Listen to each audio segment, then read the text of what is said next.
ranks up pretty high in the department of disappointing outcomes. Yeah, I mean, I thought I threw the ball pretty well. I'd missed my spots on probably 3 pitches, and, that's a good hitting team over there, going to hit those. But, like I've said before, it's all about perspective. The ball was coming out of my hand great. I'm feeling good. I think the routine and everything is kind of set in for sure this time. I can live with that. I mean, it was still a good start overall. I mean, it's not the outcome we wanted, but it was still good from my perspective. And, moving forward, could I change a few things? Yeah, absolutely I will. And, we'll just go from there and take it into the next one. What happened after the 2 strikeouts in the 8th there, Andrew? How did you see the inning kind of unfold? Well, I executed a pitch to Sosa. He just took it the other way, a good piece of hitting. And then Wilson just got his barrel out in front of a changeup and was able to hook it to a place where no one was playing. It's going to be hard to make that play anyway.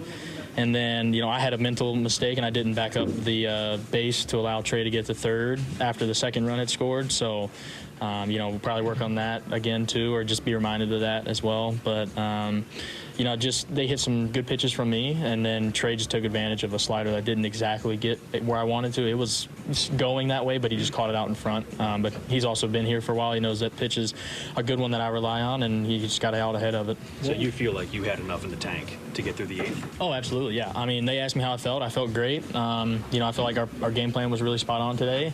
It just boils down to making pitches, and I did make a couple, and that paid for it. What are you going to remember from this game? The 12, besides the outcome, the 12 batters that you retired to start the game, or pitching out of high leverage situations in the 5th, 6th, and 7th? I think probably limiting their opportunities. I know they cashed in the 8th on me, but they could have scored 4 or 5 early on in that game easily. So I think I'll probably take that away, and then the no walks for sure. I've struggled recently on that, so being able to bounce back and have a back to normal game was big for me too.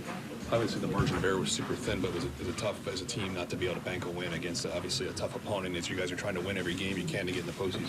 Yeah, I know. We know our schedule's hard. We're not making any excuses. We just got to play better at the end of the day. I think there's some certain facets. Like I said, me backing up or me making pitches, and then defense made some plays behind me. I think we just had a few things go our way, but we needed a few more. But it's baseball. It's going to happen. So we just got to be able to turn the page and go get them tomorrow. We're facing 2 good pitchers the rest of the series. So. What were your thoughts on that no Elvay double play? Oh, it was great.